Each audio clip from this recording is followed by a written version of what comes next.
What's up, everybody? Welcome back to the NYG Blue Zone. It's your boy Atticus. Today is victory. Well, it's actually Victory Tuesday because Monday I was really busy, didn't have a chance to do a video for you guys. But the Giants hosted the Dallas Cowboys, beat them 34-17. My son and I went to the game, and it's so funny because on the ride down, my son said, Dad, the Giants are going to win this game and they're going to put up 34 points. And they did. They put up 34 points and they won the game. They ain't just win the game, but they won it convincingly. It wasn't even a real contest, to be honest with you. And I honestly thought that the Dallas Cowboys had more to play for than the Giants, but they ended up sitting Dak Prescott for the second half. And the Giants, they did their thing. So lots and lots of stuff to talk about, though. Oh, man. People were getting fired left and right yesterday. People have been fired so far today. The day's still young. More people may lose their jobs. I think we saw the last of Mike Kafka, maybe Charlie Bullen. And I think that those guys will find jobs wherever they go. Tim Kelly's probably going to be out of a job. Surely, I can't remember his name right now, but the special teams coordinator is likely going to be out of a job.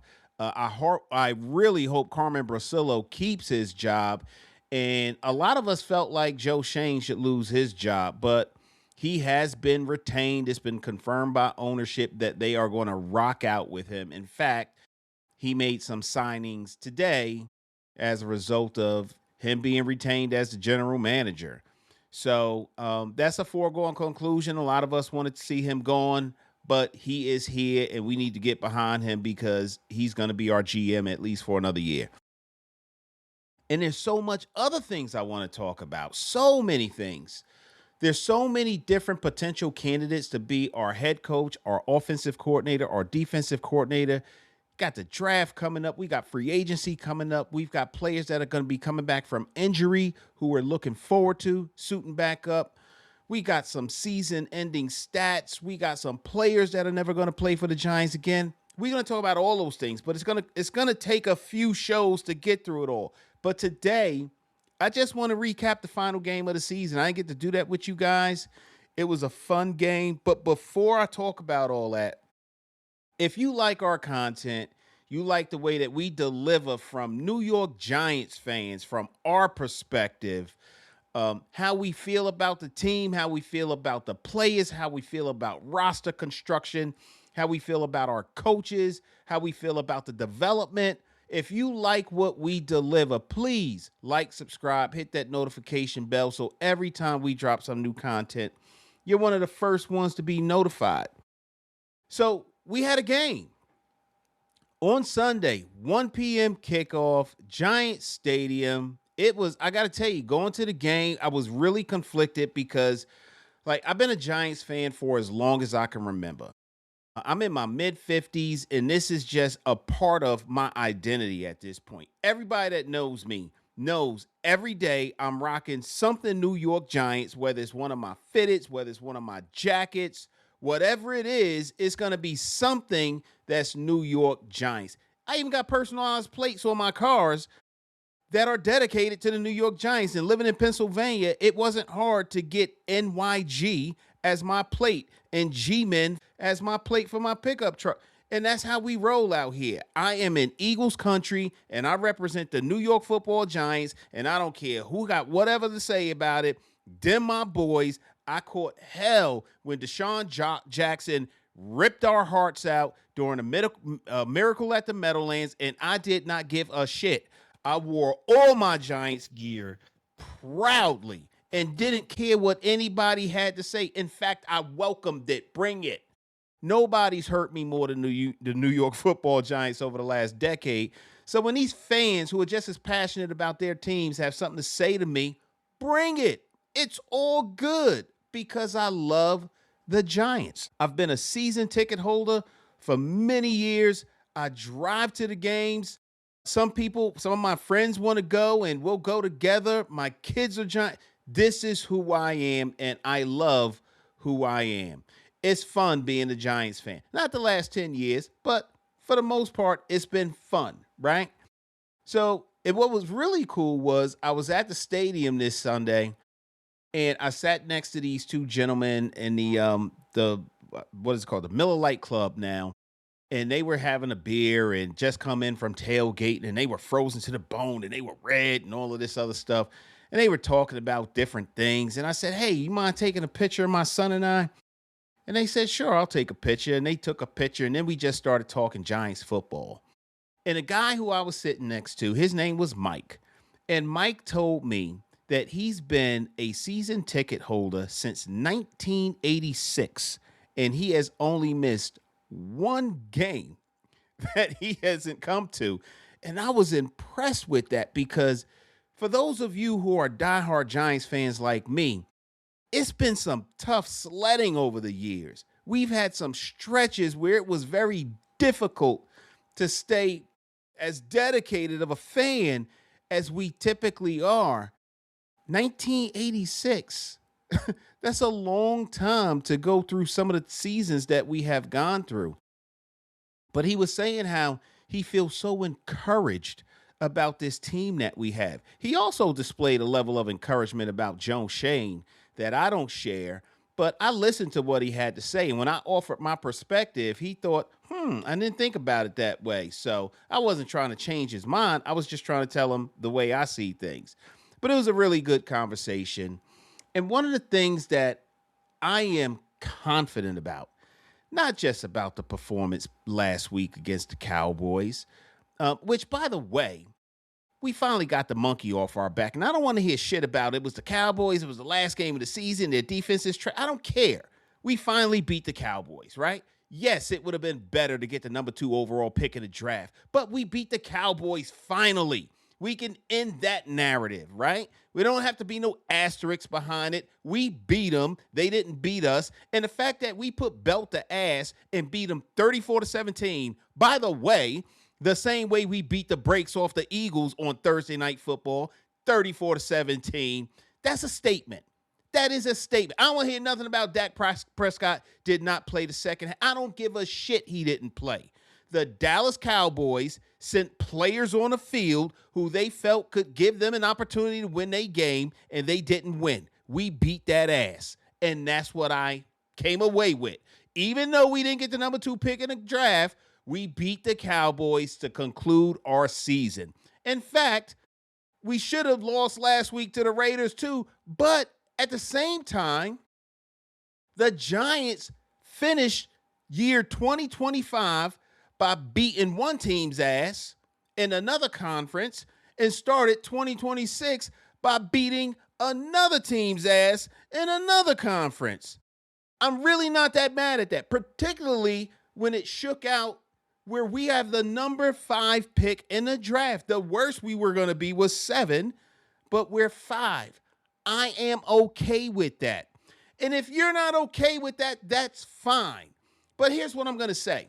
We saw some things this Sunday, regardless of whether or not these coaches are going to be returning or not. We saw some things from our players. Some of this stuff that Jackson Dart is doing cannot be coached. That's not just a talent thing. That's just improvising in a situation where the play is broken down and it looks like there is no good options here. And he comes up with an option that not only works out, but turns into points. I don't want to hear nothing about Mendoza again. We have our quarterback. And I will dare say that the New York Football Giants in 2026 is a viable playoff contender. And if anybody doesn't think that that's true, you are divorced from reality. I don't know what you're looking at. I don't know if you understand football. I don't know if you understand talent because, and I am not trying to big up Joe Shane in any way, but what I will say is we got some pieces. We got some pieces that's going to make this head coaching position, this offensive coordinator position, this defensive coordinator position extremely attractive for some good coaches. Not some guy who he finally did good and had a good season as an OC or a DC. No, I'm talking about some proven coaches who have shown what they can do in this league. We are attractive once again as a franchise. And we're attractive being 4-13. So anybody who thinks that we are not, I don't know what you talk, I don't know what you watching. I don't even want to talk to you because I don't think that you have a clue. I just don't think you have a clue. So the game, think about this for a second. The New York Giants took the field. They're missing, obviously, Malik Neighbors. Darius Slayton is regressing in a way that's very unfortunate because I happen to like the guy. We did not have Wan'Dale Robinson on the field. We did not have Cam Scatterboo on the field. We're missing Andrew Thomas. These are some of those pieces that normally when the Giants take the field and you're missing that many players who are keys, who are key men to your offense, it usually results in a disaster. That's not what happened on Sunday. On a Sunday when you would think we want it to happen, that's not what happened. Do you know what happened? The Giants had, let me see, 1, 2, 3, 4, 5, 6, 7, 8, 9, 10 possessions. They had 10 possessions on Sunday. First possession did not look good at all, but they got the ball again. They had 10 possessions, and they had a punt, field goal, touchdown, fumble, field goal, touchdown, punt.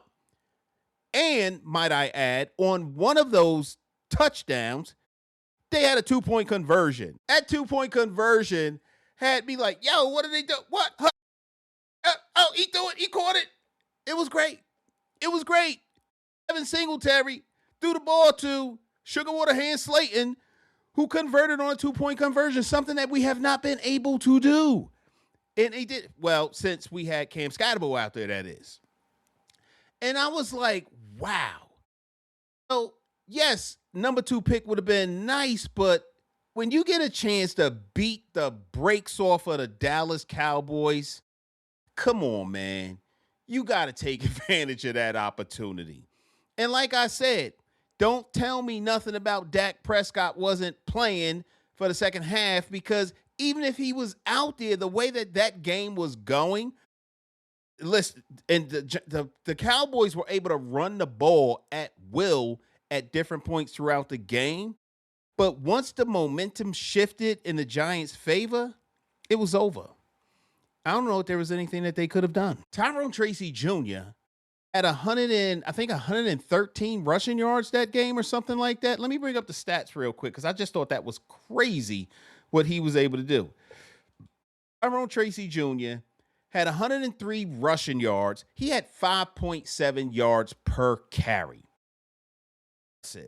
Devin Singletary had 2.9 yards a carry. And Jackson Dart, let's talk about him for a second. I kind of want to talk about a couple of these players for a second because I just saw exactly what I would want to see from these players to close out the season on a high note, right? So Jackson Dart went 22 of 32 for 230 passing yards. He had a completion percentage of 68.75%. He averaged 7.2 yards per pass, 2 passing touchdowns, and he was sacked 4 times. Took too many sacks, I will say that. One of those, he should have absolutely thrown the ball away, but he was trying to create when the situation just didn't offer a good option.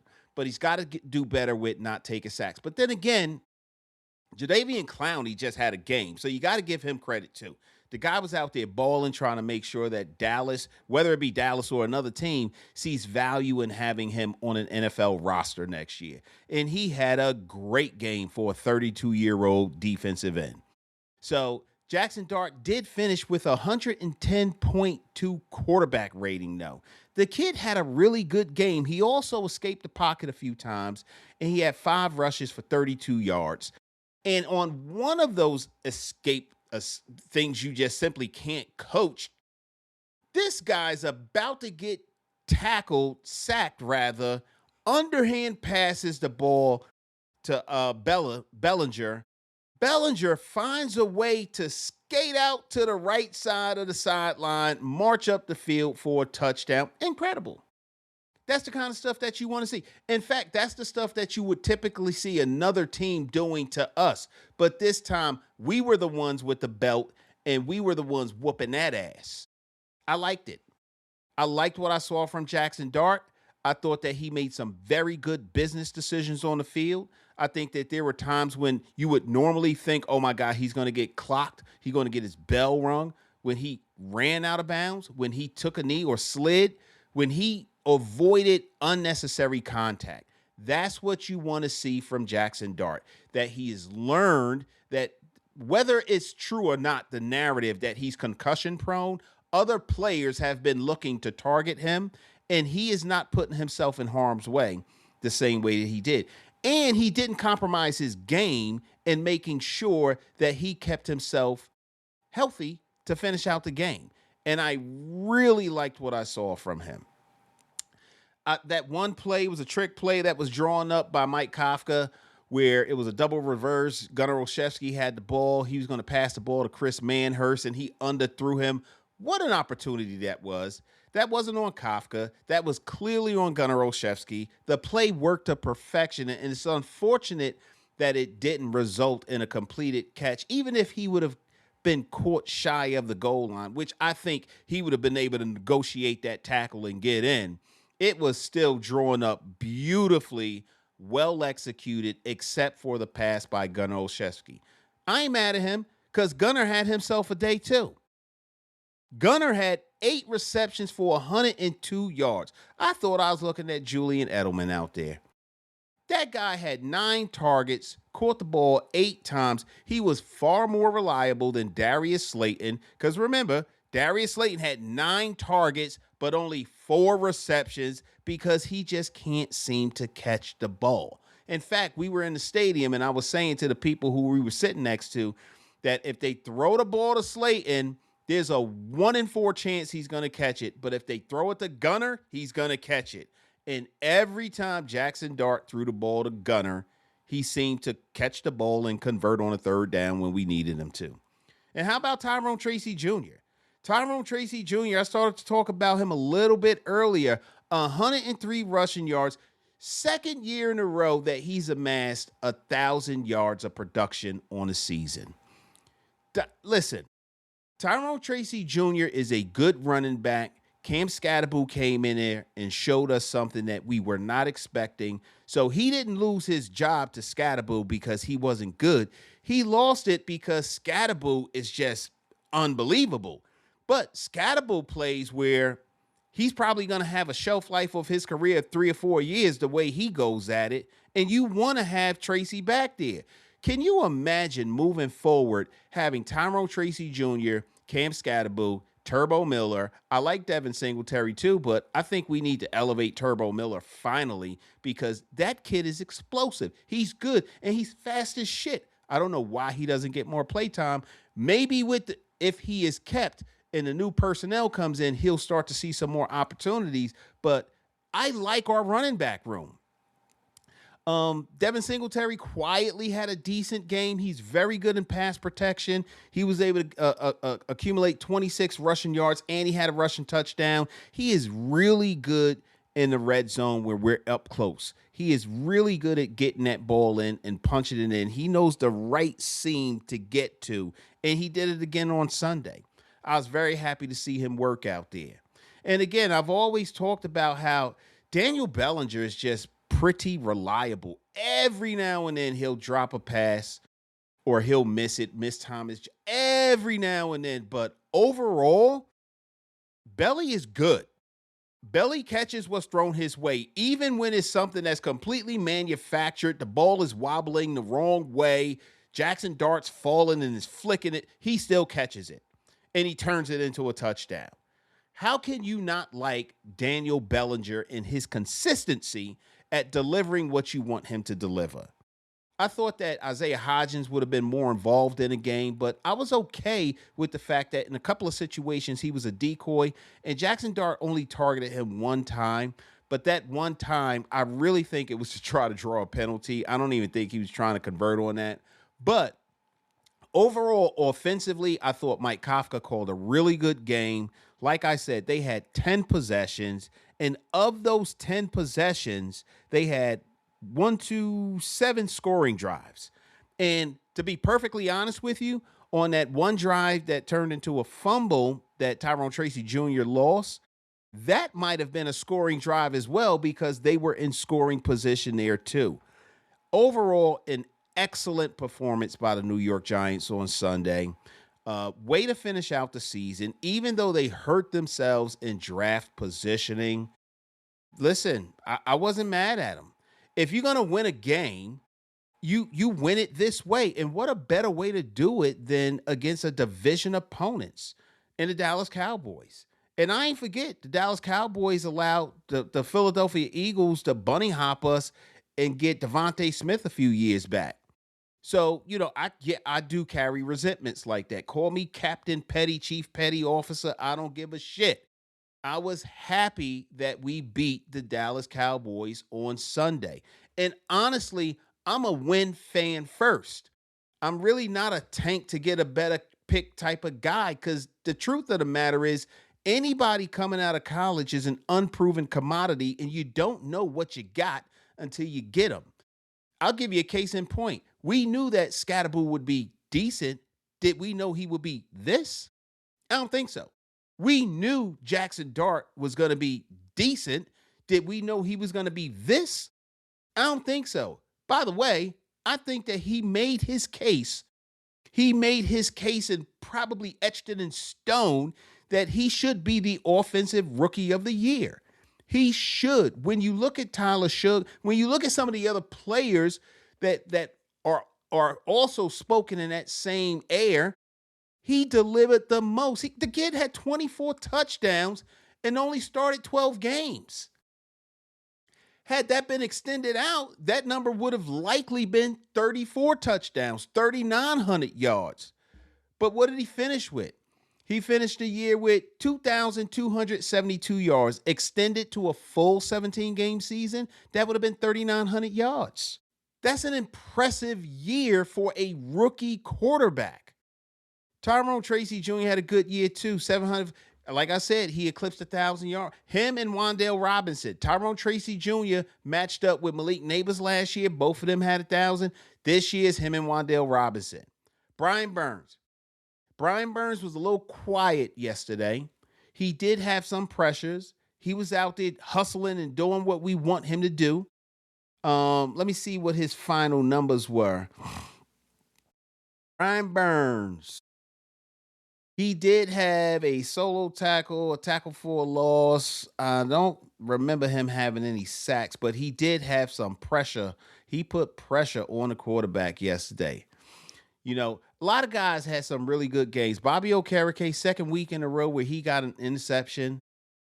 He's just a tackling machine. And then a lot of people are saying, and rightfully so, the numbers are a little bit skewed because by the time the running back from whoever we're playing reaches the second level, which they should not have, Bobby Okereke is there to clean it up. So he's still top 5 in the league in tackling, which is something that should be pretty much noteworthy.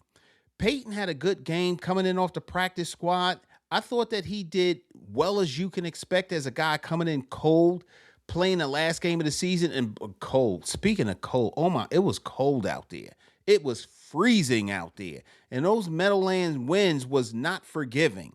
So if you came there and you sat through that game, you was a dedicated fan, which was also cool to see so many, because y'all know over the years, fans have come to Giant Stadium and treated it like it was an Airbnb and just took over, and you would hear more opposing team fans than Giants fans. Not this Sunday. There was a lot of Cowboys fans there. Cowboy fans, they travel well, but they did not take over our state. It was cold out there for them. It was bitter cold for them.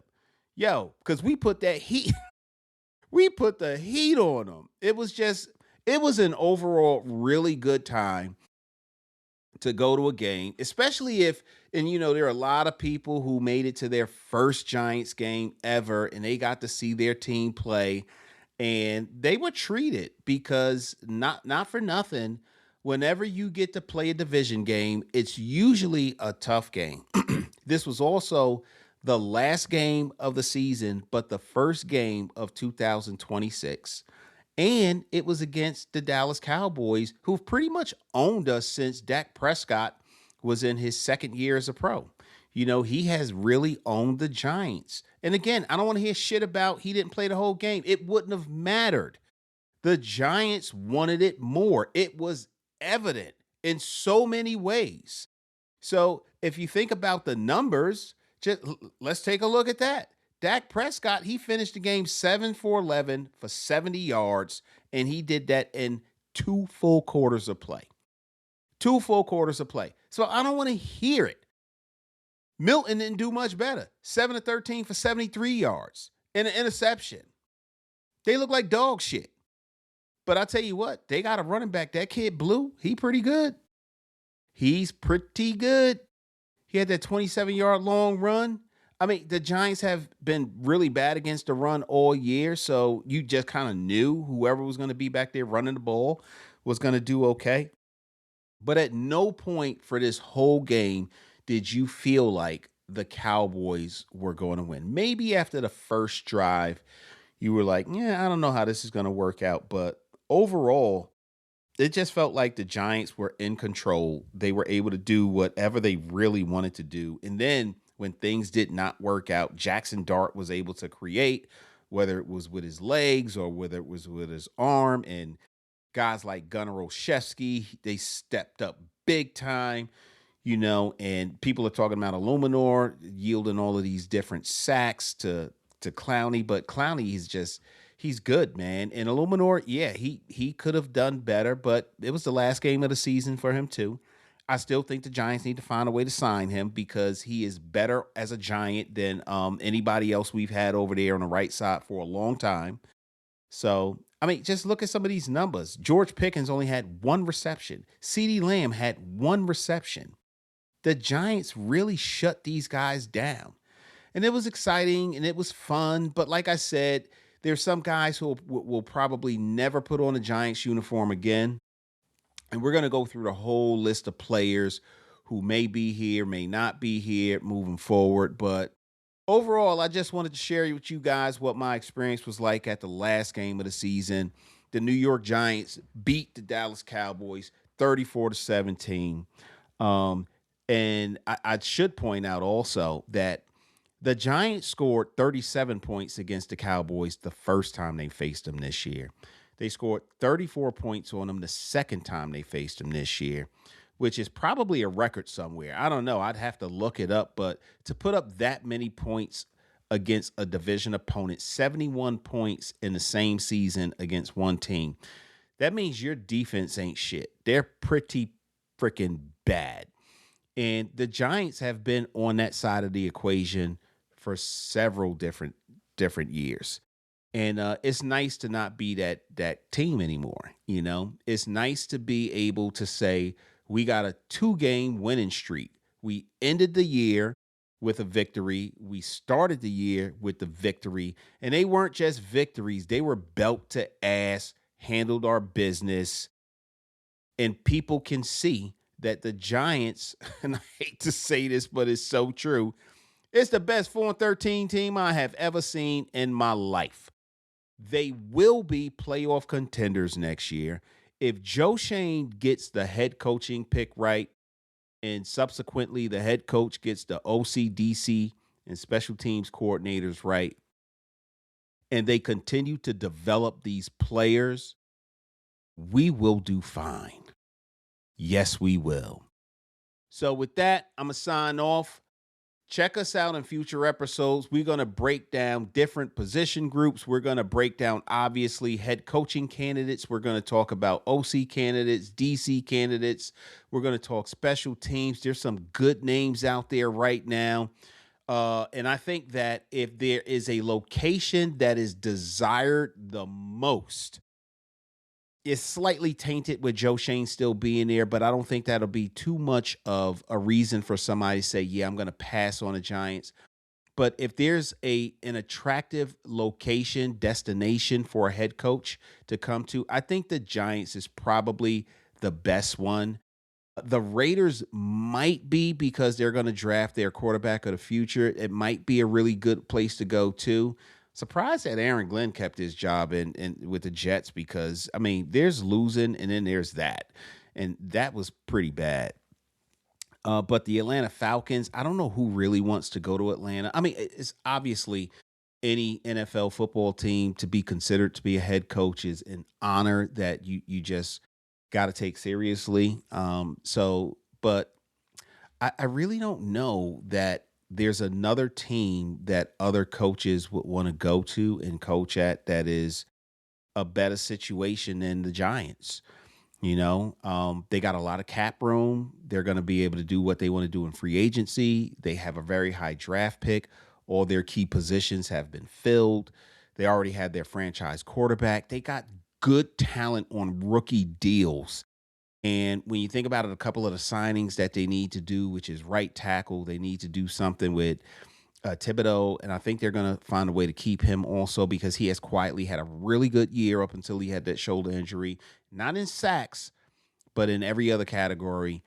He's had a really good year, and then they got to figure out what they're going to do with Wandale. But the Giants they're in a decent place to be the home of a new head coach, And no, don't talk about Bill Belichick. Please, for the love of God, I don't want to see Bill Belichick here. And not because I don't like him. He is not the guy for this situation. He is not. His best days were in New England, period. Now, if we would have gotten him 5 years before he retired from New England, fine.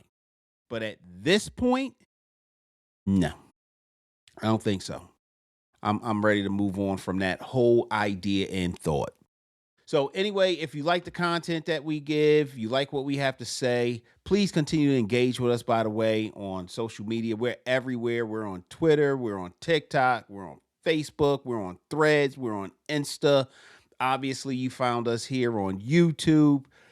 Keep the engagement coming. And if you know somebody who will like our channel, let them know. Please like, subscribe, hit that notification bell. So every time we drop some new content, you're one of the first ones to be notified. Yo, it's the end of another season. We'll be back. We got so much content coming your way. But for now, here's to the end of the 2025 season. Giants 4-13 with a bright future ahead.